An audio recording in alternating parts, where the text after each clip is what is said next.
He sent the invitation on a Tuesday, which Tobias later told people had been deliberate because Tuesday felt like a day when a woman with nothing left to lose would be home. The envelope arrived at her office on the 43rd floor of the Brookfield Place Tower in downtown Toronto. And the receptionist at the front desk, a young woman named Priscilla, who had been with the company for only 3 months, brought it upstairs personally because the handwriting on the outside was too careful, too controlled, to belong to anyone sending something ordinary. She set it on the corner of the desk and said nothing, which was the right thing to do. Lorenne Voss stood at the window when it arrived. She was looking out at the lake, which she did most mornings, not because she was sentimental about water, but because the view was hers, and she had earned it, and sometimes she needed to remind herself of that. 47 years old. 12 employees when she started, 462 now. A logistics technology company that had been called a quiet empire in the Globe and Mail the previous spring, a description she had taped to the inside of her cabinet door, not out of vanity, but because on the difficult days it helped. She did not open the envelope right away. She recognized the handwriting. She had spent 11 years learning that handwriting, watching it sign contracts and birthday cards, and, eventually, divorce papers. The name embossed on the back flap read, Tobias Wren. She set it face down and went back to her meeting. 3 hours later, alone, she opened it. It was a wedding invitation. Ivory cardstock, gold foil lettering, the kind that costs more than some people's monthly rent. Tobias Wren and Genevieve Marchand requested the honor of her presence at their celebration, to be held at the Fairmont Le Chateau Frontenac in Quebec City on the 14th of September. There was a handwritten note tucked inside, separate from the printed card. His handwriting again, but looser this time, like he had written it quickly, like he had wanted to get it out before he changed his mind. I hope you'll come, Lorenne. I think it would be good for both of us. A chance to close things properly. You were always someone who believed in closure. She read it twice, then she set it on the desk beside her coffee cup and looked at it for a long time. She knew what this was. She had not built a company from a sublet office in Kensington Market without learning how to read a room, and she could read this note the way she could read a balance sheet. Every line concealing something, every word doing work the sender did not want you to see. Tobias had not invited her because he wanted closure. Tobias had invited her because he wanted an audience. He wanted her to sit in a gilded room in a 300-year-old hotel and watch him begin a life that looked like everything she had helped him reach, except without her in it. She had helped him reach a great deal. When they met, he was a mid-level account manager at a financial services firm in Mississauga, charming and ambitious, and not quite sure what to do with either quality. She was finishing her MBA at Rotman, working 2 jobs, sleeping 5 hours a night in a basement apartment she shared with a woman who kept a cat named after a prime minister. She had grown up in Scarborough, the oldest of 4, the daughter of a Ghanaian nurse and a Jamaican electrician who both worked more than they slept and believed. Without irony, that work itself was a form of love. She had inherited that belief. She had also inherited their stubbornness, their distrust of shortcuts, and their habit of doing things the hard way because the hard way was the way that held. Tobias had been drawn to her precision. She was the kind of person who walked into a room and understood it immediately. The power dynamics, the unspoken hierarchies, the gap between what people said they wanted and what they actually needed. He had told her once, early on, that she was the most interesting person he had ever met, and she had believed him because at the time it was probably true. She had supported the early years of his career in ways that were not small. She had stayed up editing his pitch decks when she was already exhausted from her own work. She had introduced him to 3 of his most important clients through her own network. Connections she had built through years of quiet, careful relationship building. When he made a regulatory misstep in 2016 that could have cost him his license, she was the one who sat with the legal files for 2 weekends, straight, and found the clause that saved him. He had thanked her. He had also never mentioned it again. The company, her company, had been incorporated in 2017. By then, she had seen enough of the industry to know exactly where the gap was, and she had built a product to fill it. Supply chain visibility software for mid-sized manufacturers, the kind of businesses that were too large for spreadsheets and too small for enterprise solutions. She had pitched it to 9 investors before she found one who said yes. She had gone home from the 8th rejection and sat on her bathroom floor for 20 minutes and then stood up and made dinner and sent the 9th email. Tobias had been supportive, in the way that some people are supportive. Present, encouraging, not obstructing. But there was a version of supportive that meant, I am here beside you, and a version that meant, I will wait for this to become something I can also claim. And by the time she understood which version his had been, the company was doing 11 million in annual revenue, and he had started spending more time with Genevieve Marchand, who was 29 and worked in brand consulting, and had a talent for looking exactly like the kind of person who belonged in the life Tobias had begun to imagine for himself. The divorce had been quiet, no children, a clean division of assets that her lawyer had handled efficiently. Tobias had taken the Westboro townhouse and a portion of their joint savings. She had taken the company, which at the time he had seemed to consider the less valuable asset. He had been wrong about that. She told no one about the invitation for 2 days.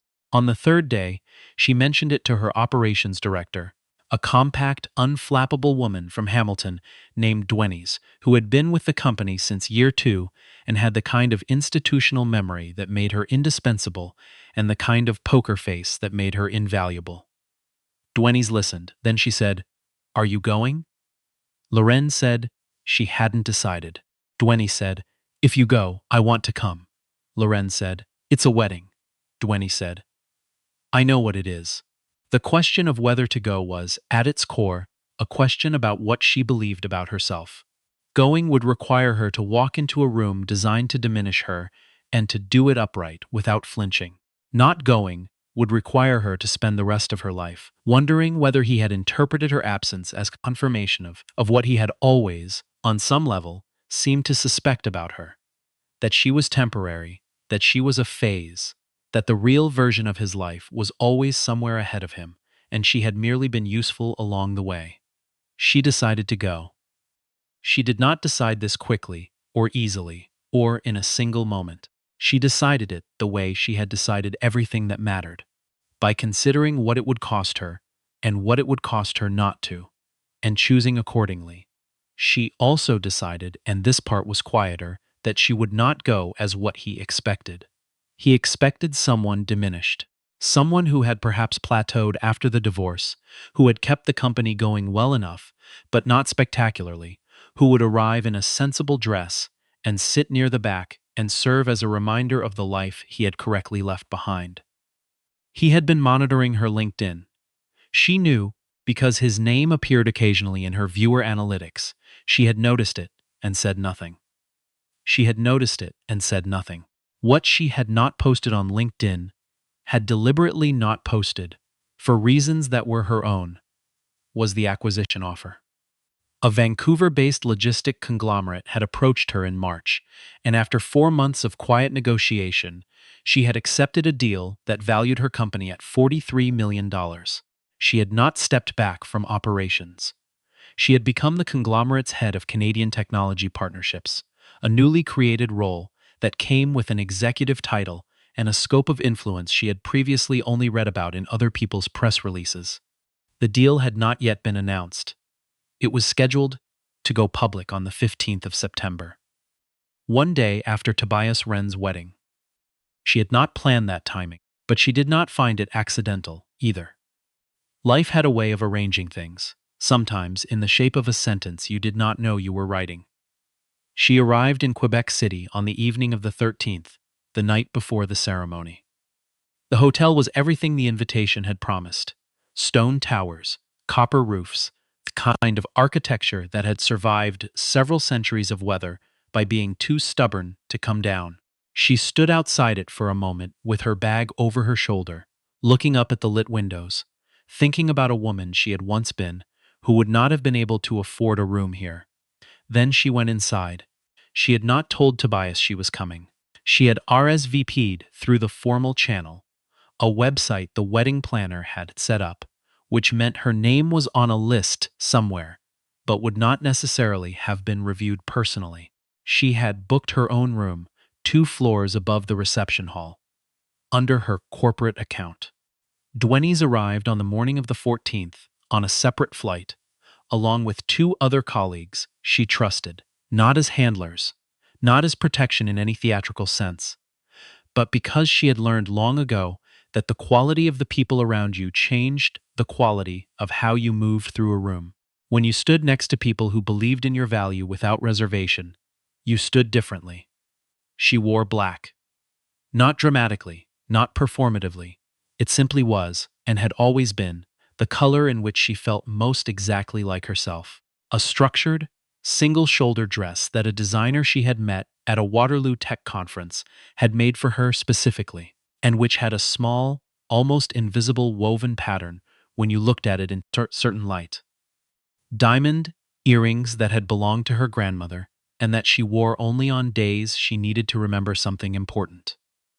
Dwenny's looked at her in the hallway, outside their rooms, and said nothing for a moment. Then she said, "He is going to realize what he lost today." Lorenne said, "He realized it 2 years ago. Today he's just going to understand it in front of other people." She entered the reception hall 20 minutes after the ceremony concluded.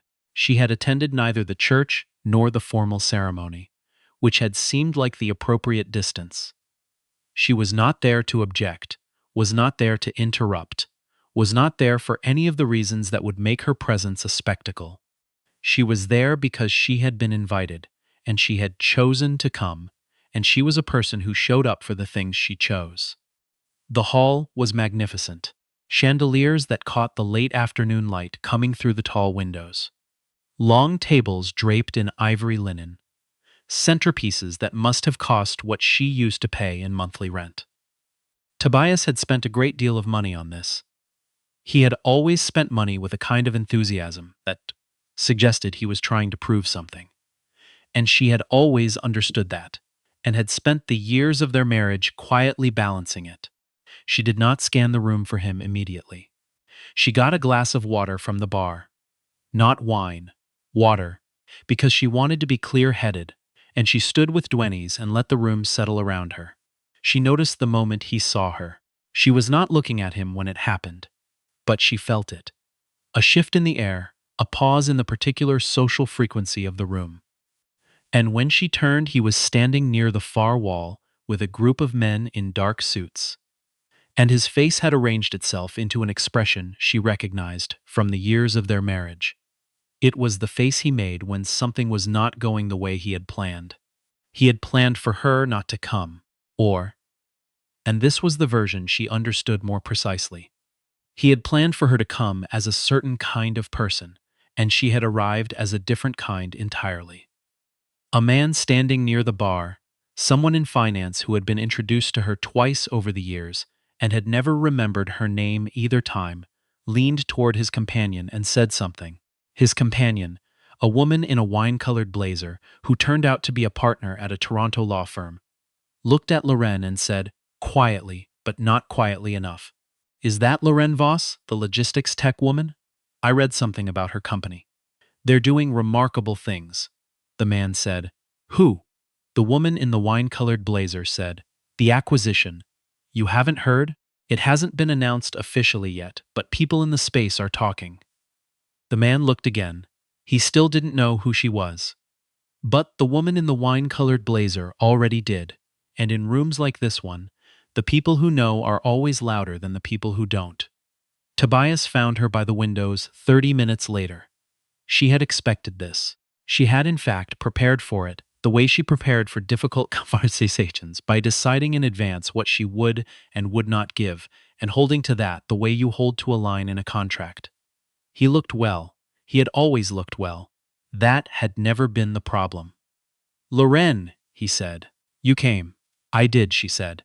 He seemed unsure of what he had expected to follow that. He glanced at Dwenny's, who returned his look with the pleasant neutrality of someone who has been professionally unbothered for 38 years. "I'm glad," he said.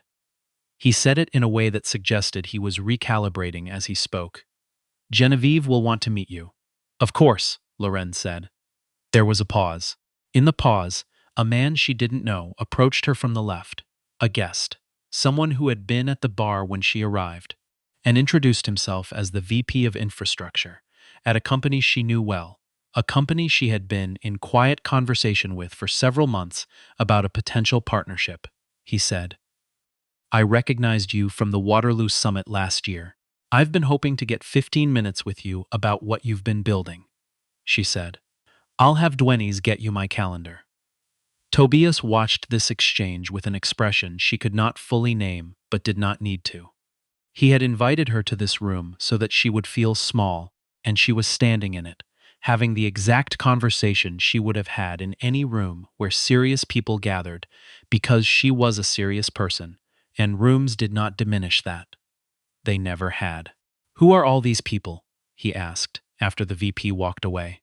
He meant Dwenny's and her two colleagues, who were now speaking with two guests of their own, a researcher and an economist, who had apparently recognized Dwenny's from a panel on Northern supply chain resiliency. "Did you bring your whole team?" "A few people," she said. "We were in Ottawa this week. It made sense to come down." This was true. It also meant that her presence here was not the desperate attendance of a woman who had nowhere else to be. She had been working. She had detoured. He opened his mouth and then closed it again. She looked at him steadily and without cruelty. This was important to her, not the cruelty. She did not want to wound him.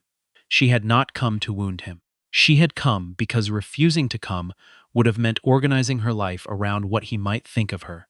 And she had made a decision years ago, standing on the bathroom floor of a Kensington apartment, that she would not do that. She had made it then about the 9th investor email. She renewed it now. "Tobias," she said, "I hope you're happy. I mean that. I hope this is what you wanted," he said. "It is," she said. "Good." And then she set her glass down on the windowsill and turned to greet the woman in the wine-colored blazer, who had found her way across the room with the purposeful trajectory of someone who has decided they want to be in a particular conversation and sees no reason to postpone it. The announcement came the next morning, a press release, coordinated with the conglomerate's communications team, timed for 8 a.m. Eastern. By 8:45, it had been picked up by the Financial Post, the Globe, and 3 trade publications. By 9:30, her phone contained 47 unread messages. She read them at a small table in the hotel's breakfast room, drinking coffee that was better than it needed to be. Watching the St. Lawrence through the tall windows.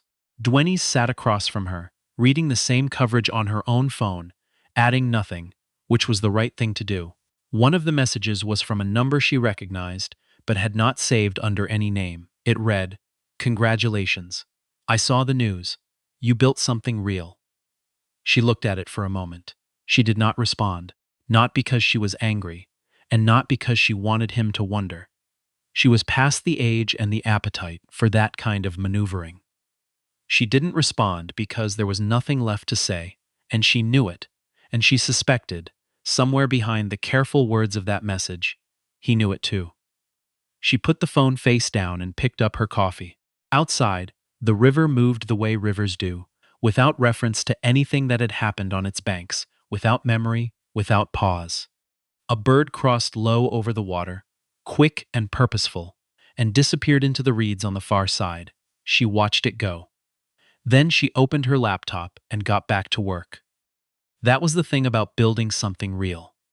It didn't stop needing you just because someone else had finally noticed it was there, and she had never, not once in the years it had taken to get here, been the kind of person who stopped.